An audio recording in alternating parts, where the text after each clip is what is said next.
Welcome back to another Penguin Magic Top 10. You are in for a very special treat today. I've got Nick Locapo with me. What's up? Hey, buddy. I noticed you're wearing a split spade shirt. A what? If that is if what Nick is wearing is any indication to you, we are counting down the top 10 David Blaine tricks today. Hell yeah. I think this is different for us. We got coffee here because normally we talk for 45 minutes. Well, we realized we just talked too long for these things, so Yeah. we're in for the long haul here. And it's an endurance stunt, like David, right? Yeah, Okay, this is going to be the longest, most comprehensive top 10 David Blaine. Nobody will ever top it but David Blaine, right? I love this because I know David was super influential on me early on, and I know he was really influential on you. No, he's the reason I'm sitting in this chair, basically. If I only knew David Copperfield magic up to this point, which might be another video at some point. But it wasn't until I saw Blaine doing tricks on the street where I was like, whoa, is this... That changed it. I didn't know what a theater was, right? Yeah. I knew what, everyday life looked like, so that instantly relatable, and I was like, is this something I can do? Yeah. Because if it is, I need to know what's going on. When we count down like the top 10 David Blaine tricks, like we can't just do the big stunts, because when you look at these specials, there's so much like good magic. Well, he's evolved a lot, Yeah. right? Although the specials have just gone through an evolution, and it's really three things where he's performing, really made his mark performing for real people. Yeah. That was like what put him on the map. And then also like a weird mix of celebrities, because it's even, Leonardo DiCaprio hosts the first special, right? Yeah, which is super weird. I went back and watched the first special recently, and I was like, oh, I forgot Leonardo DiCaprio. Like Titanic Leo, like that one. Yeah, it was definitely, it was like, you're at the bottom of the Atlantic Ocean right now. Right. What are you doing? But even in the first specials, he had some celebrities mixed in, which we'll talk about, like the Dallas Cowboys, but then he ended up performing for celebrities, mixing in these stunts, these big, spectacles, but then also dialing it back to more like one-on-one stunts. And we'll talk all about the thing as we go. It's kind of also the first time that you see reactions being showcased. Yeah, I mean, because in the world's greatest, all credit to Gary Olet for the world's greatest magic specials. Those were amazing, but you were really focused on the magic in those. Right. And in a lot of the other big name specials, you're focused on the magic. Whereas here, the camera operators are getting those reactions, and we're getting that visceral experience of magic for kind of the first time on TV. No, I remember when I was going back through here, I was like, okay, I know some of those tricks at the beginning. Specials are great.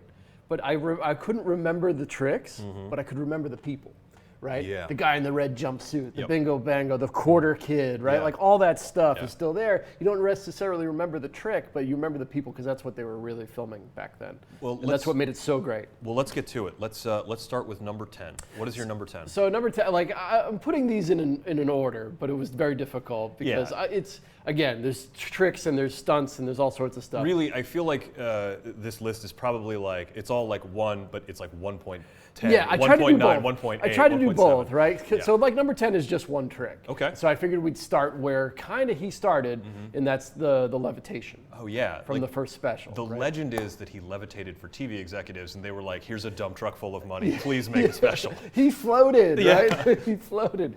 I mean, when I first saw.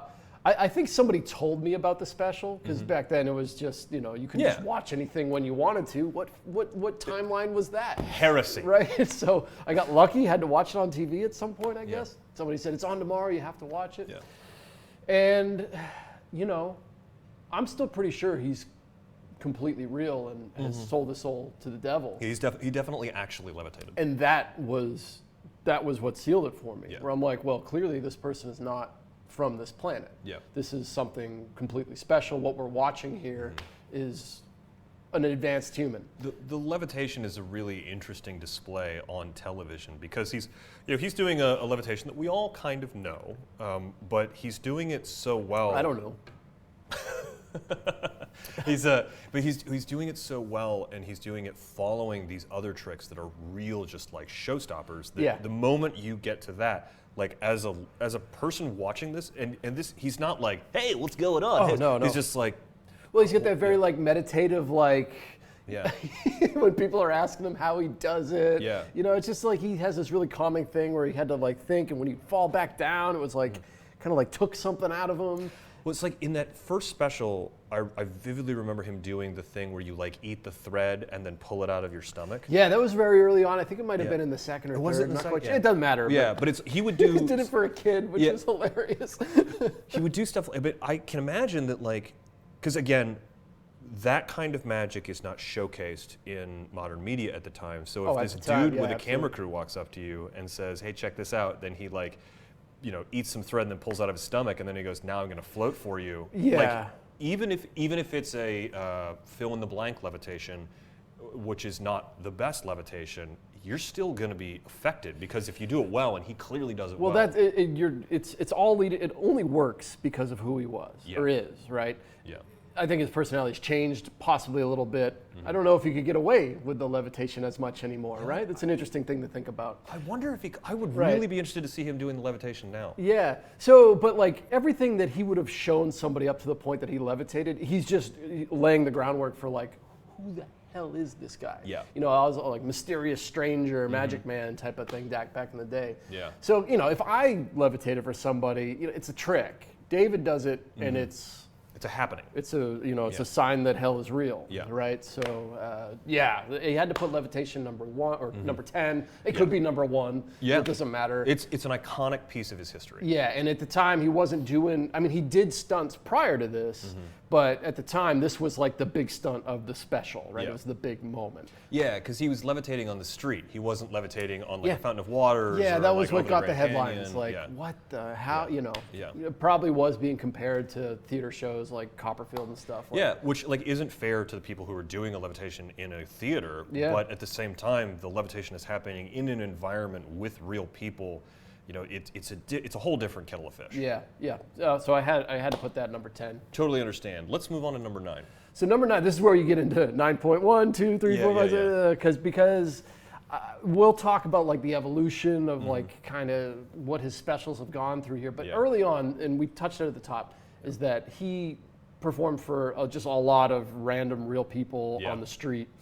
And these people were so memorable, and the tricks were so good. So there's just too many to talk about. I have a couple favorites among this like giant group of awesome tricks. But like there was the kid that had the quarter disappear off the back of his hand. Yeah. I mean, the kid his jaw just like drops, and he can't form words. He just says cool. Yeah. Right. He just says cool. There's Fruit Loops in Haight-Ashbury. Right. Like doing the as we call it, ambitious card. Yeah. At the time I just called it the Fruit Loop trick. I think somebody else said it was the Fruit Loop trick. It was Josh was like, I didn't know it was the ambitious card before that. I knew it was the Fruit Loops trick. It's still the Fruit Loop trick to me. Right? We got the guy with the sailor cap. I don't think we ever find out his name in the special, but my favorite thing about that is three things happen in that clip. Number 1, he says, "Don't think of the ace of spades." The guy's like, "That's the card I was thinking of. Very good, very good." And then and then he says, I don't know, I think it was like 9 of diamonds or something. Yeah.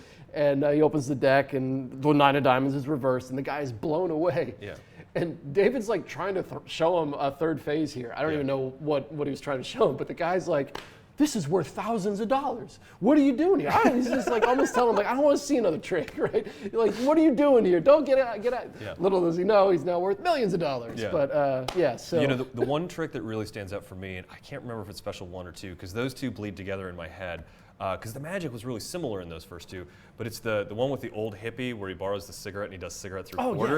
And he's just like, "Check this out," and he pushes it through, and the guy goes like, "Wow, man." But this is what I'm talking about. He's doing like strong tricks. Yeah. Like these are tricks that everybody knew that was a magician. At the time, I'd never seen any of this stuff. I was like, this dude is real. I had like a little bit of knowledge, and so I was like, oh, he's using a quarter bite. Like that's super cool. But like the way David did a quarter bite like made it feel real. Man, I'm happy that I had that experience of never knowing any of these tricks, because it would have to change the way you perceive that original special. It's weird if you go back on like the Magic Cafe. I don't know if that's a word we can say on this or not, but you can read about what people were talking about at the time. I haven't dug deep on that, but it's really fascinating. It is fascinating, especially because now he's like so revered. But at the time, like when he came in, people were like really just mad. They were like, "This is not the way you do magic. Copperfield is the way you do magic." Sure. Whereas like Copperfield got the same hate when he came in, where people were like, "That's not the way you do magic. Doug Henning is the way you do magic." Yeah, that's what happens. Yeah. But the quarter bite and coffee to coins. Coffee to coins is another really memorable iconic moment for David. It's also because it's the kind of magic you just don't see. No one did coffee. There was a whole run of YouTube videos of people doing, stuff for homeless people. I mean, how many times has that trick been done since then? Right? So many. So many times. But there's two in particular that I always loved, and they're kind of like oddball ones. But one is I don't know if you remember it, but there was one where he had a guy think of his girlfriend. Yeah. He's like, okay, you got your girl. Have I already met your girlfriend? And the guy's like, no. I think he said she lives in Japan, and Blaine burns his shirt. Yes. And he's got a tattoo of that guy's girlfriend's face. Yeah, I do remember that. On his body. It's a weird trick. And it's super weird. Yeah. Super weird. But again, those first specials were so much about the person's reaction. Yeah. It cuts to him afterward, and the dude is just like sitting on the bench or on the wall afterward, just like losing his mind, talking to the camera. I don't even think he knows what he's saying, but he's just like, how is this possible? Yeah. And then the other one, which... this one I actually considered putting like high on the list because it's just so ridiculous, and I hope you saw it. It's when he pulls a spectator's tooth out of their face. Do you remember this one? Yes. Like this one at the time caught a lot of flack. I even remember at the time going, okay, that's a little too much. Yeah. It's hard to believe. Yeah. But going back and watching it, it's insane. I need to go back. I don't remember exactly what happens. Tell everyone. I think he's in a casino or something, and he's like looking around at the different people, and he's like, oh no, your teeth won't work. That one's too long, or like this. And he's like, just trust me, just trust me, just trust me. He reaches in this girl's mouth and pulls out her tooth. Yeah. And she's like using her tongue like to stick it through the opening now. Now he's got her tooth in her hand. She's kind of like freaking out. Yeah. He says, trust me, trust me, trust me. Throws the tooth in his own mouth, and then it's just like the quarter bite. Yeah. He spits the tooth from his mouth into hers, and you see it like visually appear like in her teeth. And they even have like a slow-mo capture of it at the end of it. It's totally insane. Yes. You have to go watch it. I need to go back and watch this again because it's better than I remember it being. I'm like so remembering it now and just being like, yeah, that was just messed up. What did I just watch? Yeah, I think my parents, when we were watching it together at the time, were like, what the hell was that? Well, I know we could spend time all day. This is why it was the impossible. I wanted to highlight so many fun ones right there. Yeah, it's just, there's so many, because the early tricks, a lot of them were stuff that you could buy at a magic shop. These were all things that people owned, and you can get them on Penguin Magic and stuff. Yeah, it's great. So let's move on to number 8. Yeah, number 8 is similar, but we won't spend as much time on it. And that is the early stuff and later stuff that he's performed for celebrities. Oh yeah, like the Dallas Cowboys. Yeah, like that was a big one when he's doing because I will never forget him stealing the watch off the wrist of a Dallas Cowboy, which is like I do a watch steal and my hands are pretty big, and I've met Blaine and his hands are a little bit bigger than mine but not huge. But I've also met a Dallas Cowboy and their wrists are like as big around as your neck. Yeah. Like. Yeah, he might be the greatest watch stealer of all time as far as I'm concerned, just because he can get the watch off of a cowboy. Yeah, it was featured a few times, the watch steal in those early specials. But the celebrity stuff, I think as we go down this list, has become his best stuff, in my opinion. Oh, yeah. And I think maybe because there was some sort of shift. I think Blaine would perform for regular people all the time. I know that he still does, but it's got to be very difficult to film stuff for like he did back in the day. His fame is like so much higher because I think it was the 3rd special where he went abroad. Like they took him to like Honduras and he's doing like Paul Harris magic with like twigs and sticks and for people and they're just like, no, go away.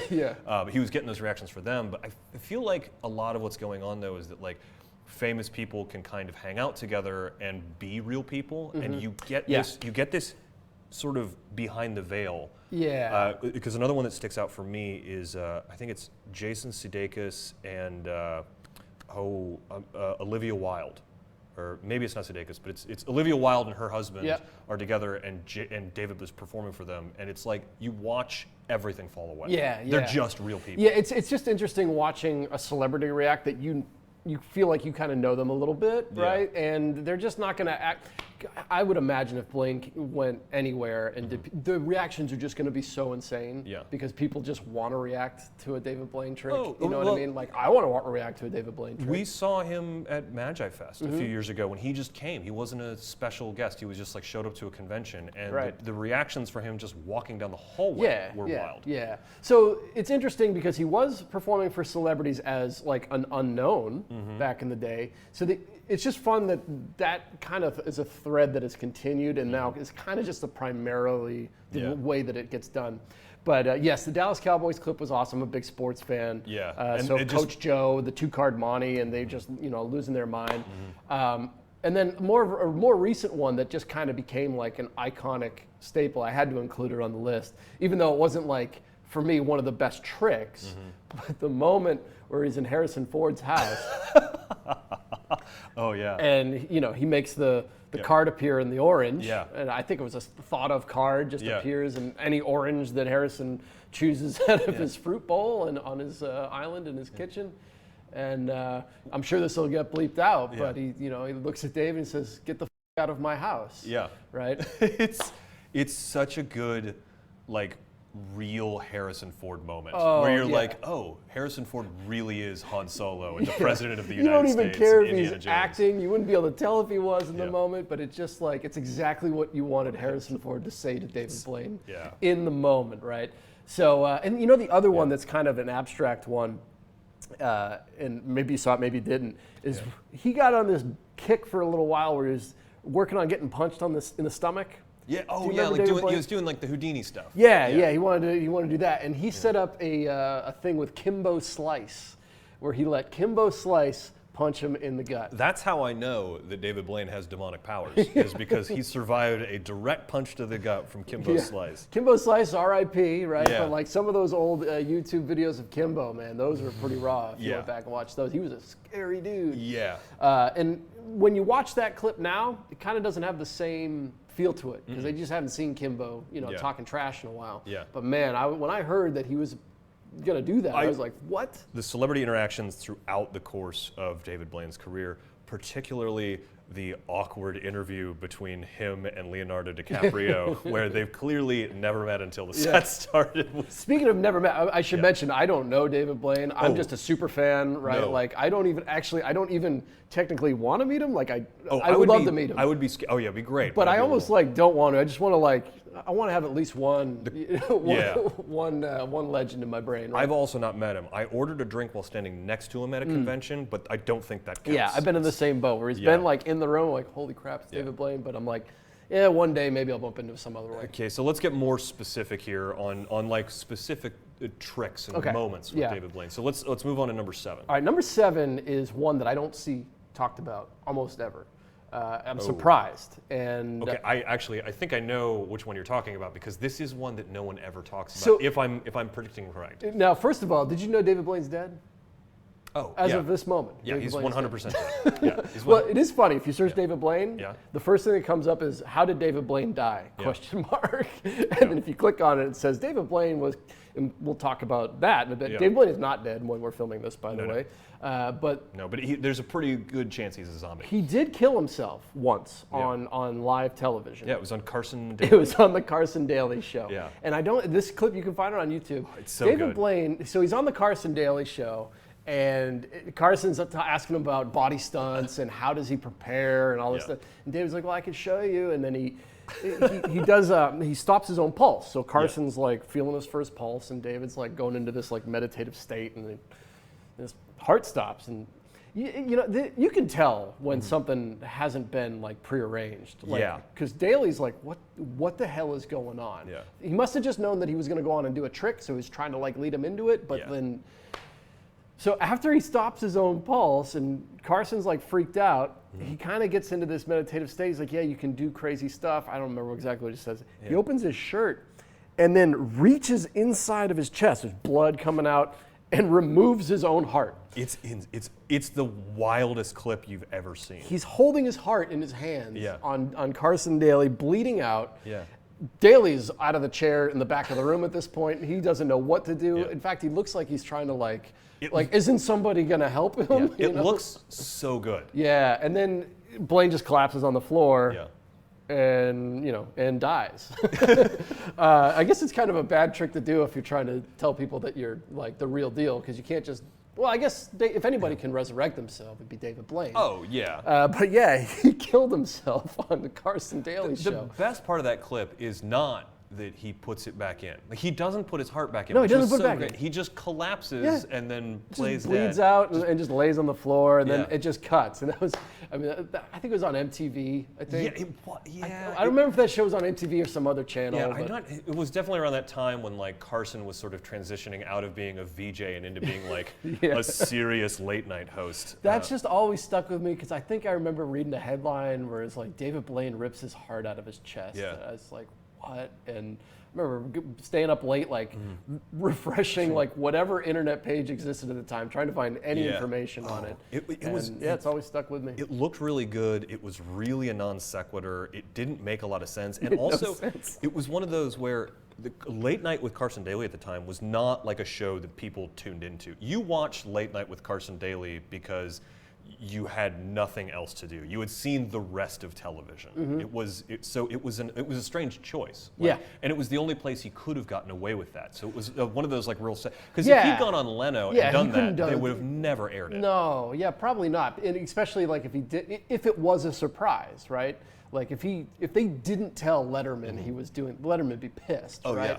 I can see. Whereas like Carson Daly, like it was probably pre-recorded. Now that you think of it, I don't know. I really don't remember, but it was an amazing stunt that was just like. It, again, like cements him in your mind as like one of the greatest. At the time, he was still the real deal to me. I mean, I had started to learn a little bit of magic once that happened, so like the veil was getting pulled back, but he was still this really like supernatural freak. I mean, of course he went on TV and pulled his heart out of his chest. Oh yeah. Right? Who's gonna do that? He's done so many other weird things since. But let's move on to I think we're at number six. Yeah, number 6. Let's get to number 6. So number 6. I decided to put the stunts here, like the big publicity stuff, the endurance feats. The stunts are really hard to categorize for me and go like which one was the best, because they were all like really great for very different reasons. Yeah, there's a lot of different ones. Stuff that he did for publicity early on. There's stuff that he's done for charity. He's done a lot for charity over the years. I chose a few, just the ones that stuck out for me.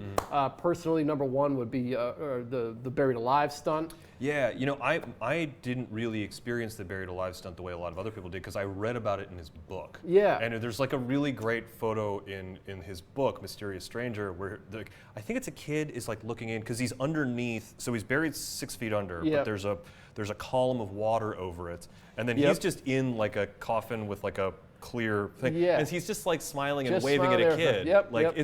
It was just cool. He's there for 7 days, right? 7 days. But he had like food and water. I think he just had water. He might have been taking stuff like intravenously or something. I'm not quite sure.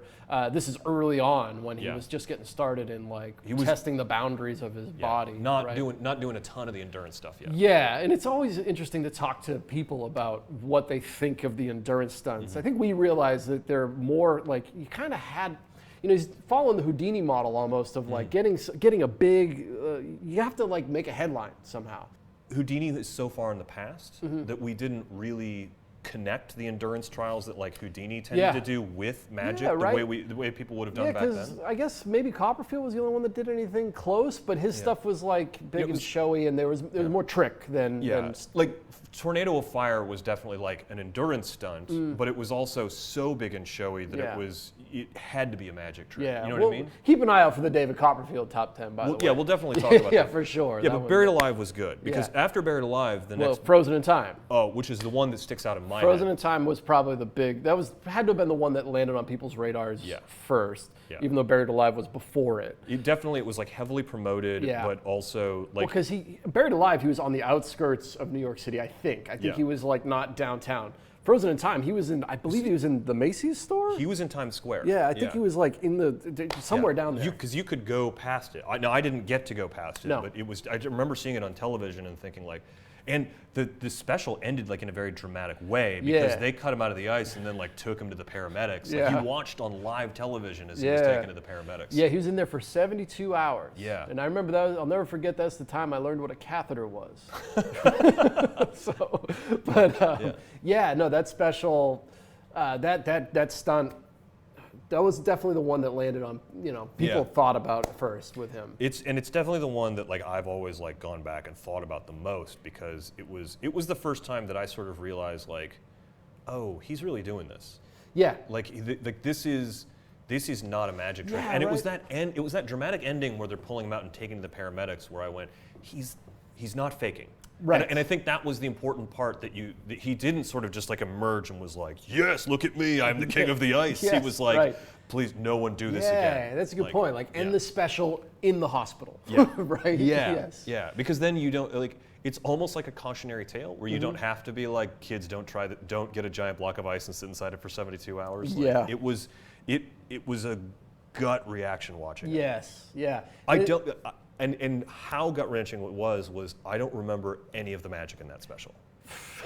That's true. So that's what happened though. Yeah. Is his specials turned a little bit more into like lots of tricks. Yeah. And then like weaving in these stunts, and then the tricks got smaller and smaller into just like only a couple tricks in each episode, where you do it over and over again. Was Frozen in time when he started working with Daniel Garcia and some of those other big names? I'm not sure. Probably not. Okay. I would get. I don't know though. I don't know when Danny started getting on there. Because I feel like Bill Kalush was involved in some of the early ones. Like I remember seeing his name and hearing about him. And I know Danny came in a little bit later when some of the tricks, like the short tricks, started to get probably like really late nuts. 2000s. We're talking about some of the creative team with David Blaine. I'm not quite sure on that. So Frozen in Time was Frozen in Time. You could probably argue that might be his best stunt. I would think. Because after that was Vertigo, which was an interesting stunt, but it wasn't. Yeah, I didn't have that like as one of my favorite, and I think it's because it ended weird, and there was some. It wasn't as like. I think the premise was cool, and I love the poster too. It was just like standing up there, but it was kind of just like the way it ended was a little bit strange with the cardboard boxes and all that stuff.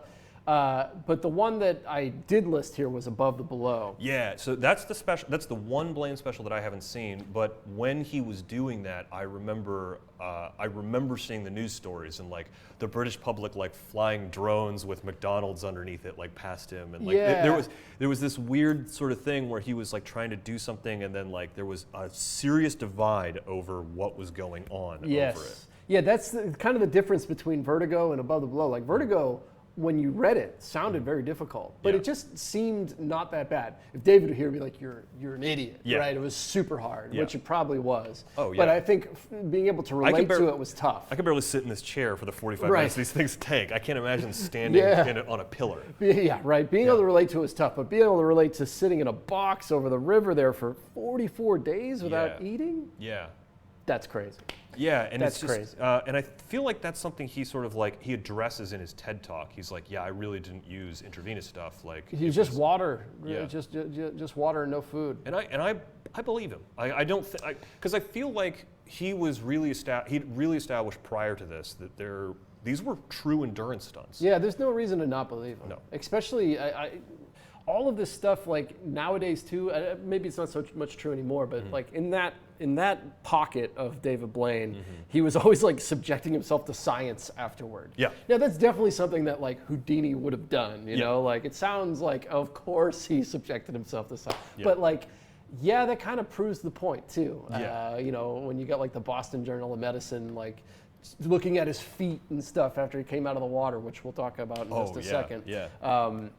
It always made like they totally used him as a guinea pig after he didn't eat for that long. And being in that box. Like he established like different studies and precedents and stuff like that obviously are not repeatable because we're not going to hang anyone else in a Perspex box over. But it was a wild special because it didn't just last so long, it divided people, and there were like that's the first time I remember real internet fights. Yeah. Like there were definitely internet fights from the early ones, but this one was like people were fighting in forums that were not magic related. Yeah, it was straight. You know, one of my favorite stories from that, David must have told this somewhere, I must have heard it that way, but he said he was sitting in the box and he sees a plane flying by. Does this ring a bell for you? Yeah. And it's got you know when you go to the beach and the planes are always dragging that you know the big sign that says something, you know, like you know, spring break 20 whatever. It said there are easier ways to lose weight weightwatchers.com or something like that. I was like, that is smart. Yeah, because that was the other thing, was that there were a number of companies and people that co-opted what he was doing for their own publicity, and that would then make headlines. Oh man, yeah. So those are the 3 stunts I wanted to highlight for number 6. Yeah. Number 5, though, I think the reason why I've separated this one particular stunt is because he's then now taken this one stunt and just progressed it throughout the rest of his career. Oh, this is these other ones stand on their own, but this one he just continued on. I keep touching on, but we keep pulling it back because you keep pulling me back on it because you're like, no, it's on the list. I wanted to, so that number 5 would be the drowned alive stunt. I watched that when I was in college. I remember me and some of my friends took over one of the common rooms, and we were like, no, we're watching the David Blaine special. Yeah. And before we even get to the stunt, that is the one that I have a solid memory of. One of the tricks. It's when David goes to a jail and he's doing tricks for prisoners, and then as they're walking out, they're like, hey man, like thanks and everything. Hey, I want to. His classic, like, hey, let me try something. Yeah, right. And he walks over to a bar. Yeah. That's very clearly straight, and he goes, and then he puts big kink in it. Bends it. Yeah. And he just goes, and leaves, and you're just like, super memorable trick. Yeah. Right? I can't imagine. Again, it just goes back to it's David Blaine. Yeah. Right? Like, if anybody else, like, I think you can relate this to David Copperfield. I think in his escape from Alcatraz, he may have bent the bars. I'm not sure. Yeah. Right? But it's just a clear definition. Just imagine David Copperfield bending bars in a prison cell, whether he's done it or not. Yeah. Right? Like, okay, trick, Copperfield. Yeah. David Blaine. Did he just bend those bars? Yeah, because I remember watching that, and me and my friends had this conversation afterwards. We're like, well, we know he's got a creative team. We know he's capable of setting stuff up, because we all remember when the taxi cab goes by with someone's name on it and the guy freaks out. Did they set up a jail cell with this? No, there's no way a prison would let them do that. Did they sneak into the prison and do this? I don't know. Yeah. I don't know, but Drowned Alive was a stunt where he got this giant globe, this glass, fish tank, circle. It looked really cool, and they put it in a square. Don't remember. It was in New York City. I can't remember what square it was in. But the idea is he was going to be underwater in that tank for a week. Yeah. And you could go hang out with him just like every other stunt. Yeah.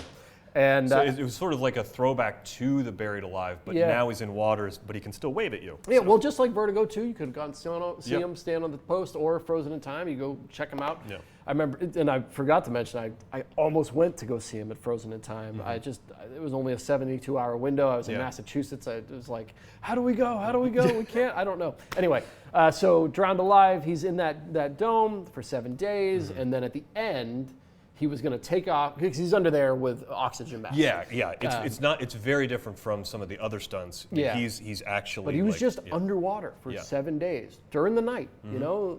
All that time he's underwater. And at this point, he's already survived for 44 days without food. So he knows 7 days is like, oh, okay. Actually, I just didn't have a snack in the afternoon. I can't even remember. I think the 44 days might have been after this. I can't remember. It doesn't matter. He'd been tuning his body for all sorts of different stuff at this point. But at the end of the stunt, the last day, he was going to take off the mask and then attempt to break the world record for holding your breath underwater. And then escape from chains and handcuffs. Yeah, he was also chained to the bottom. So he's chained to the bottom of this thing, and they had a timer going, and he was down there. Now, what's really interesting here is that he didn't do it. No. It's one of those rare ones that ends in a failure. Yeah, and you never know what to believe. And I mean, at the end of the day, I always believe what David says, because there's just no reason to lie about this type of stuff.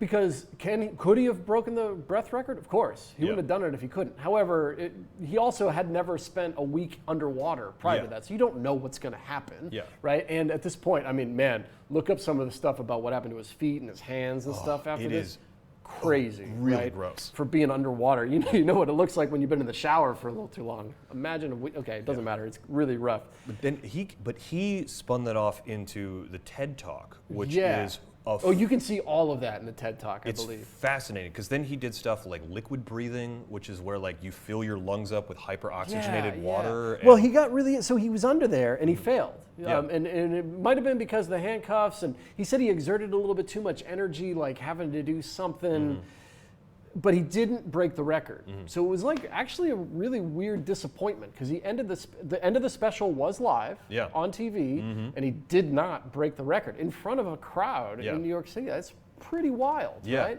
Especially, you think about that right now, right? I couldn't imagine taking that big of a risk in my professional career. And now, he's got a lot of very good will behind him at this point, but still, I mean, this is the biggest special he's ever done. I remember the marketing for it was just huge. Like huge. It was they spent millions of dollars marketing that thing. Yeah.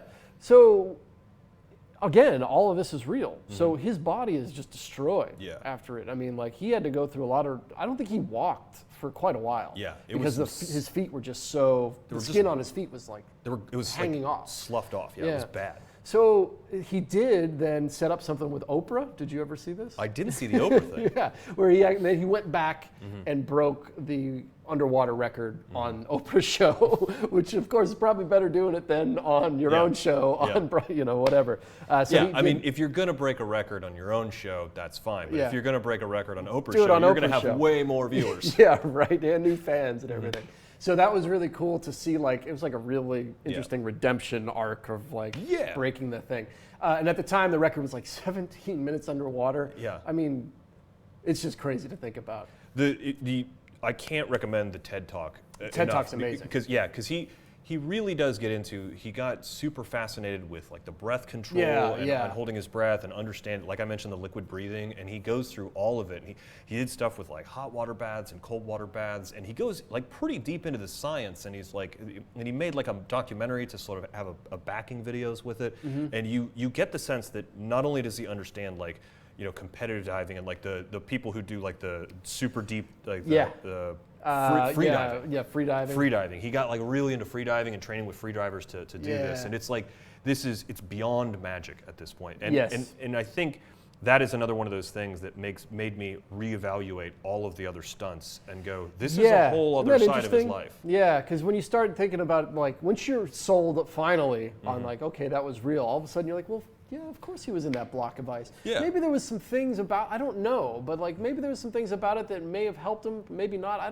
don't know, but it comes down to it. He still just did it. Yeah. Now the other, we've been talking about this one for a while, but the other reason why I separated this one is because he then took this and did it in his live show. Oh yeah, that's right. It's the second half of his live show, which I'm sure he'll probably. I don't know if we're going to get a chance. I guess we might have a chance to talk about the live show again on this list, which I went and saw. Yeah, which is where I got this shirt. I haven't seen it, and I'm really disappointed that I never got to go see the live show. The live show is, I've got to imagine what it was like to you really feel like you're going to see a real spectacle, like a superhuman spectacle. I can only imagine what it would have been like to see Houdini do like a theater show or something like that, because what he's doing in this show, it's a lot of like extreme body stuff. Yeah, he can't do it again. Yeah, there's just no way. When you see what he did to himself night after night after night, I don't know how the hell he could ever do that show again. But the tank was part of it, and to sit in the same room with him and watch as he nightly would like, it's after the intermission, comes back on. Curtain goes up and there's this giant tank, and he gets in it, and you just watch. You watch him underwater for. So, I mean, I can't remember the time. I want to say it was more than 17 minutes, but they made it really interesting. But it's just crazy. It's 17 minutes underwater. That doesn't make any sense. It's an insane amount of time, and it's knowing his ability to create drama in that sense. Like I can only imagine what it would have been like in that room, and I can see in your eyes like how affected you were. It's madness, total madness. Now I know at the time, I don't know that he has the record right now officially. I think somebody else broke it, but it's also funny in talking with some of my friends that hang out with David a lot. They say, oh, he can break that record. It's just he hasn't done it like in a formal setting. Yeah. Right. So I don't know. It's arguably this could be the number one thing. I bet if you ask David, I would guess maybe this might be one of the things he's probably most proud of, and I would only guess that because of the consistency that he's shown throughout his career with it. It definitely shows up over and over and over again as one of those things that is totally separated from magic that he is very passionate about doing. And just something nobody else can do. I mean, like... number 5 was Drowned Alive, so we are officially in the top half. Give me number 4. I've got tricks now. Right? Okay, specific tricks. Because this is what this was, the top 10 David Blaine tricks. And it was hard to do, but I just wanted to kind of encompass everything that he had. So number 4 is from one of his more modern specials, Real or Magic, which I thought was a great title for and defined the tricks that he was doing in this special. Yeah. Now, this is the needle through arm trick that he was doing. It's so good because he does it both real and fake, right? So in the special, he does this in various ways. Yeah. Right, and he does like an ice pick through the hand. In fact, if you see his live show, he does the ice pick through the hand. Which also, like, you and I know a number of people who can do this for real. Sure. And I have never done it for real because I'm a big giant coward. I'm just not into it. No, right? It's not for me. But. But he's doing it for like Kanye, and there's a variety of people that like Bryan Cranston. I think they do it for. Trevor Noah is a great clip you can see. The Bryan Cranston one is great because he's also with well, what's his name? Jesse Pinkman there. Yeah, right? Jesse Pinkman. I can't remember the actor's name off the top of my head, but they're both just like, their eyes get so big. Yeah, but the Trevor Noah one's great too because Trevor just like can't handle it. So there's a lot of clips in that one special of like this particular effect. That's what all of his specials are. Which we should say, David is doing it for real. There are a number of people who do this for real. We cannot. Well, that's the beauty of it, right? Because the clip that I'm talking about is the one with Ricky Gervais. Oh yeah. Okay, because he is. It's not an uncut clip where they're just sitting together there, but it really feels like it because it kind of harkens back to the old school clips of David Blaine where they're just letting Ricky react. Yeah. Right. David has got this giant needle, just like this long, and he's got his arm up. And he's shoving it through his bicep. Yeah. But he's telling Ricky that it's not real. Yeah. He's like, I want you to watch. You don't see him do this, I don't believe, but I believe before he shows Ricky this, he shows him the secret of the needle through arm. Yeah, like the old Harry Anderson one. You know, like the really old, like kind of gaggy trick, which still looks amazing here. But he sets him up with that. Yeah. He's like, almost like, I'm going to show you a better illusion now. Yeah. So you can tell Ricky's primed, like he's going to see a trick. Yeah. And then David starts to actually put the needle through his arm. Yes. And Ricky goes through stages of like, well, this is clearly not real. Yeah. This has got to be fake. But David like reels him back in with his presentation, saying, no, come closer. You'll see when the trick happens. And Ricky's he doesn't know what to believe. He's just like, how is that not real? Yeah. You're telling me it's not real, but how is it not? It's really interesting watching someone who's never seen that particular stunt, and especially the way that David sets it up. Yeah. Is it's almost mean, but not quite. It's a thing of beauty. It really just everything about it is perfect in my head. And I mean, just with Ricky, it's also. And then he has Ricky pull the needle out of his arm, and then they just sit on Ricky for a minute and a half, where he's like, it couldn't have been real. Yeah. Because why would somebody do that? The only explanation is that he actually stuck the needle through his arm, but he couldn't have done that. I love just the internal logic that's going through his head, where he's like, why would anyone do that? Well, you're sitting next to David Blaine, which is like. It's just not an answer, but also is the answer. Yeah. So one of the most perfect clips, I think, for me, you could choose any of them, Kanye or but for the needle through the arm with Ricky. But the Real or Magic special is a really interesting sort of like approach that David Blaine has taken throughout his entire career that we keep touching on, which is like he's mixing these real life body endurance tests with magic, and the line is very delineated, but because of the nature of David Blaine, it is also blurred. Now, even though he's like going, this is real, this is magic. Yep. You still don't know. This is the pocket that I think is perfect for David. Yep. Finally, I think he's evolved to this one thing where he can do superhuman stuff that nobody else can do. But if you can mix it with a little bit of magic as well, it's another level. Now, this needle through arm, that was he really did it. Yeah. Didn't have the element of magic. He was trying to crowbar magic in presentationally with Ricky. right? Which made a lot of sense. Yeah. But I think we'll talk about another trick that I think perfectly illustrates what I'm trying to say a little bit later. Let's move on to number 2.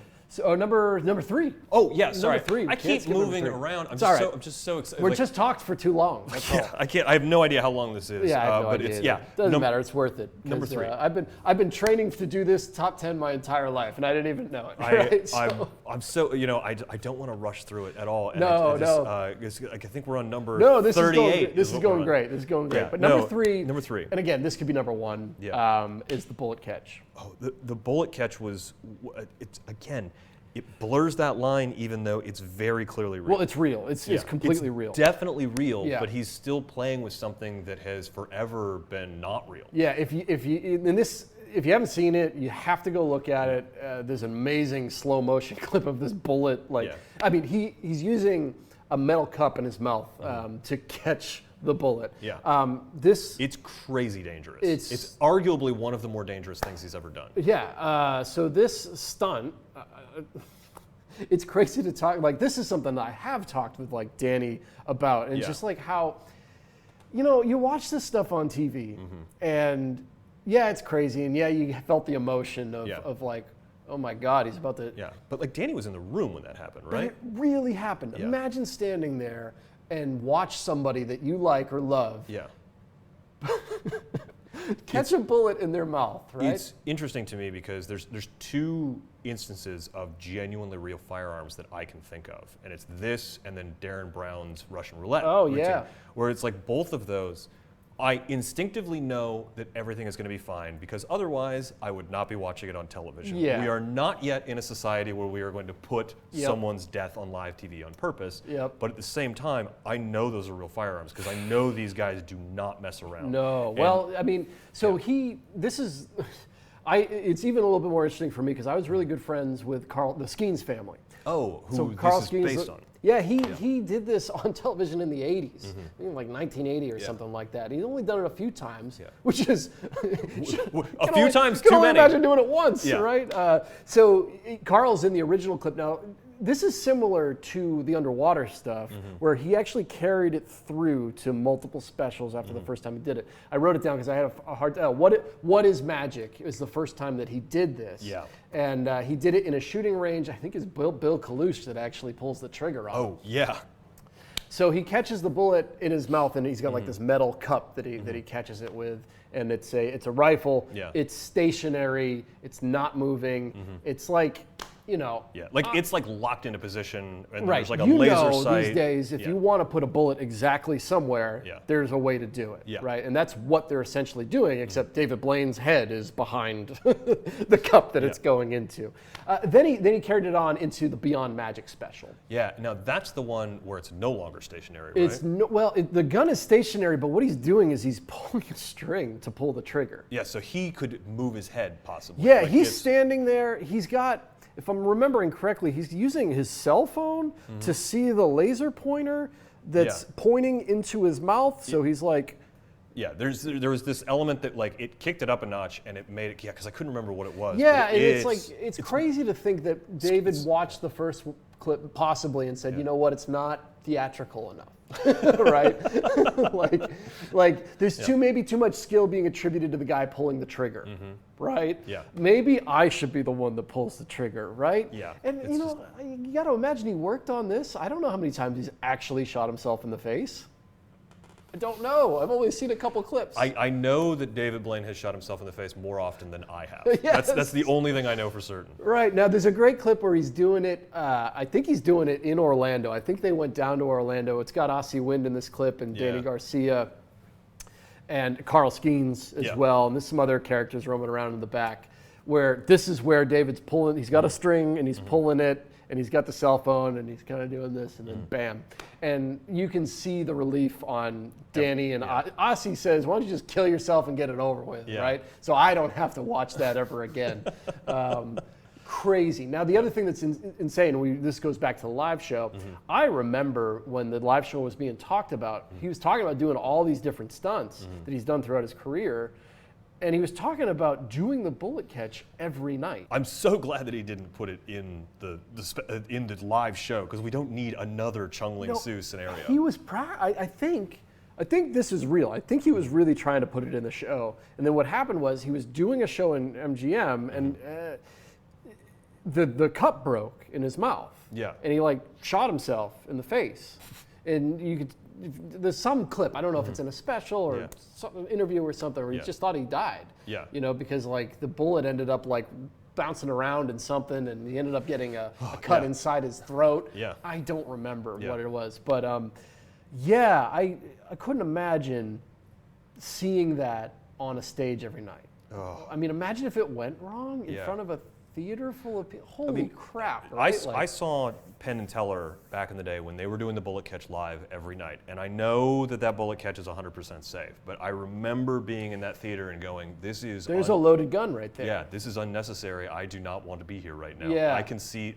Can I please leave and then come back and see the end of the show? But yeah, as much as I would have loved to have seen the bullet catch live, yeah, I'm really happy that I didn't. Yeah, there's a human part of you that is like, this is fine. Yeah, this is fine. I think he's done with the bullet catch. Maybe, don't know.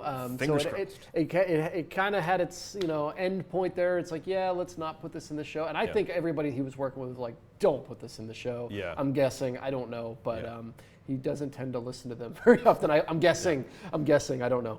So let's get off of the bullet catch because I'm getting very uncomfortable right now. So let's move on to number 2. Okay, number 2 is similar to the needle through the arm. And I put this here because I think it kind of perfectly illustrates the pocket that I want to see David Blaine in these days. And that is, this is the trick. It was on Real or Magic, I believe. It was on one of the newer specials where he's just performing for celebrities. And this is where he borrows a ring, he makes it disappear, but he doesn't. He puts it in his mouth, right? It goes into his mouth, and, and then he swallows it, right? And then he gets them to go grab a coat hanger, one of the metal ones, and then he fashions it in a way where he shoves it down his throat, and then pulls the hanger out, and then the ring is on the coat hanger. Yeah. Okay. It's crazy. The reactions that on this are insane, and it's a little bit of a tough one to watch if you watch it on there. No, I'm remembering this now, and I was just. He does it for like Travolta and like Margot Robbie and Johnny Depp. Oh yeah. But it's difficult to watch. It's super difficult to watch. The reason why I think it illustrates, and maybe it's not the best trick, but I think it's like the height of what I want to see from Blaine going forward, is that this is a stunt, like a sword swallowing stunt that's completely real, mixed with a magic trick. Right? Because when the ring comes out of the coat hanger, it is linked to the coat hanger. Yeah. It's not like hanging from it is on there. Yeah. Like that's a magic trick, right? Yes. So what's really interesting, and this is stuff that I can't do, stuff that you can't do, right? But David Blaine can do, right? Where it's like, I still get this satisfaction of doing this superhuman thing of shoving a coat hanger down my throat, right? Yeah. But mixed with the ring. And if you watch the reactions on this clip, it goes from like cringing, right, to like just total surprise and like how the hell is that possible? Yeah. Right? Because it ends with a magic trick. And I can't really pinpoint too many other of these stunt tricks that does this specifically. Yeah, this is a really, really fascinating, because there's more. He's doing more and more of these things where there is a clear line, and he'll tell you where that clear line is, but your brain makes that line go away. Right. He still gives you magic at the end, because you still want to see David Blaine do a magic trick. Yeah. And I think at the very beginning when we're talking about the stunts, and sometimes you talk to people, they're like, why does he do that to himself, right? Because you want to see David Blaine do a cool trick. Yeah. Right? Everybody wants to see David Blaine do a trick. You want to see him do a cool trick that only David Blaine can do. Yes. And that is like the full evolution, right? Yeah. Where you're getting everything into like this one particular trick. To me, that's one of the best things I've ever seen him do. There's one trick that I haven't heard you talk about yet, and I think you might have it to be number 1. And let's because as you're talking about this evolution of David Blaine and going to something where something is real and you get a magic trick, and then he tells you what is what, and you still don't believe it. I think I know what you're getting at for number 1, but let me hear you say it. Yeah, so number 1, I mean, we're talking tricks. I wanted to put tricks at the end here, right? And I woke up one morning just a few years ago and see a David Blaine's trended somewhere. He's on Jimmy Fallon, and I'm like, oh well, of course, I can't wait to watch this, right? And I always make sure that I don't want to see anything. I just want to. You want to experience it in the moment. I don't even want to see the title of the YouTube, clip. Right? I don't want to even see that. Straight just to full screen. Link full screen. Right, completely right. And he's on there. Now he did this twice on there, right? So I had seen it once before. Yeah. He did it in like 2016. I didn't even touch on the fact that he is kind of the master of the late night talk show spot. Yeah. Right? David Blaine really exists in his own specials and late night talk shows clips, right? Yeah, because those late night talk show clips, you have no idea where it's going to go, but you do know that at the end of it, I'm going to be hearing about it on Good Morning America tomorrow. Yeah, so let's just talk about the more recent one where he does an amazing trick, which he did in his live show, where he sews his mouth up, right, and a card is chosen or whatever, and ends up in his mouth. I mean, we could talk about that trick in detail. Why does he sew his mouth shut every night? I don't know. Crazy. It's just something he enjoys. Crazy, but then the kicker ending, of course,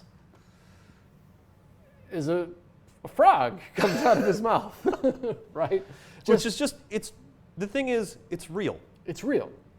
It's real. Yeah. And then another frog. I can't remember if he does multiple frogs on this one special. Yeah. In the original clip that he did on Jimmy Fallon, he's just doing card tricks. Yeah.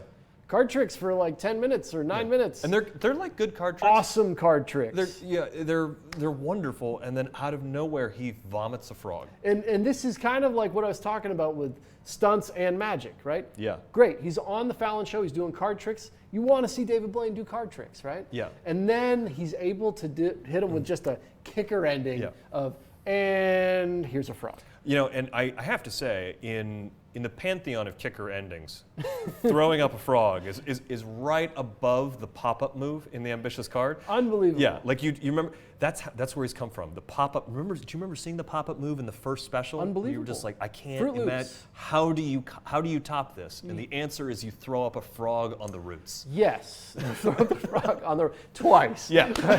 Like, you still got to do it. So like, it's interesting that like, that's now David's like, because here's what's amazing about it, right? Can I also say that you know how like Paul Rudd has that thing wherever he's on Conan, he always like shows that.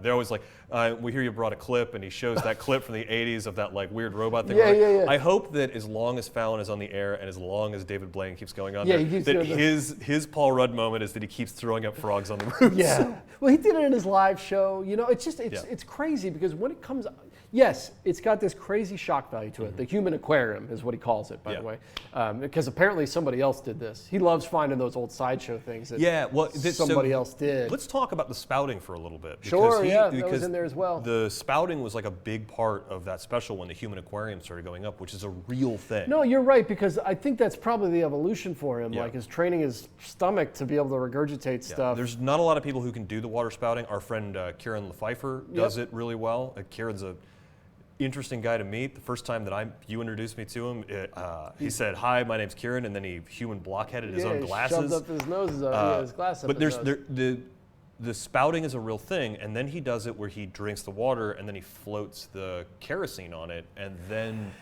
spouts fire. Yes. Which is crazy dangerous. I mean, I'm a fire eater and I've spit fire in a film, and it's not something I ever really want to do again. No, that's another one that I believe he was doing in his live show. And he ended up stopping doing it. Yeah, he didn't do it in the one I was at, but I think he like lit his logo on fire at the beginning of his live show. Yeah. Right, which is just crazy to think about. And maybe think about the body preparation you got to put yourself through to be able to do that as your opener in your show. And to do it in a way that it's like vomiting a frog, bringing a frog back up from your stomach is already gross. But to bring it up in a clean manner, like no idea. Yeah, that's right. There's a lot.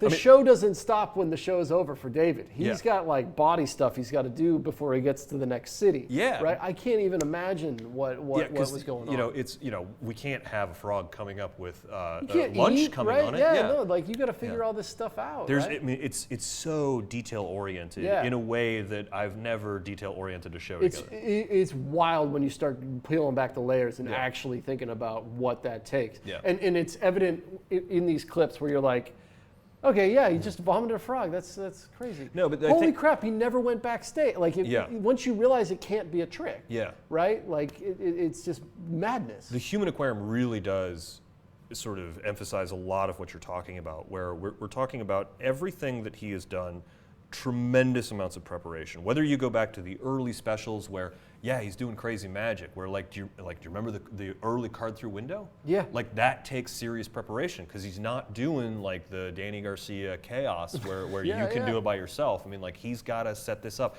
The cab that I mentioned earlier, like going by with the dude's name on it, or the blacklight stuff showing up, like that. Oh my God. The tattoo of the latest. I mean, it's all this serious preparation and going further and above and beyond than anyone else. And now to the point where his life is no longer, like, his life is dictated by the show that he's going to do, because he has to do these constant preparations to be able to do the same show night after night after night, to be able to cleanly bring a frog back up. Yeah, right. Which is why I kind of said at the beginning, I think we've come to the end of, like, the David Blaine, like, just arc or period. I think we're going to see more from David Blaine. I hope that the new arc is that he goes, I'm going to do Doug Henning better than anyone else, and we start seeing long-haired David with illusions and hippy-dippy stuff. Well, I would predict that possibly the frogs might be one thing that we see a little bit of crossover on, right? Well, where he's got like a baby shark or something in his stomach. Right? Yeah. Like,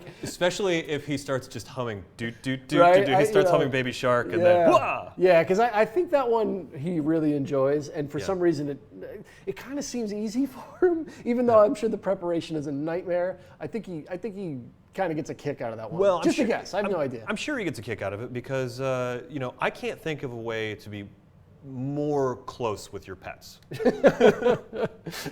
I think I asked Danny. Oh my God!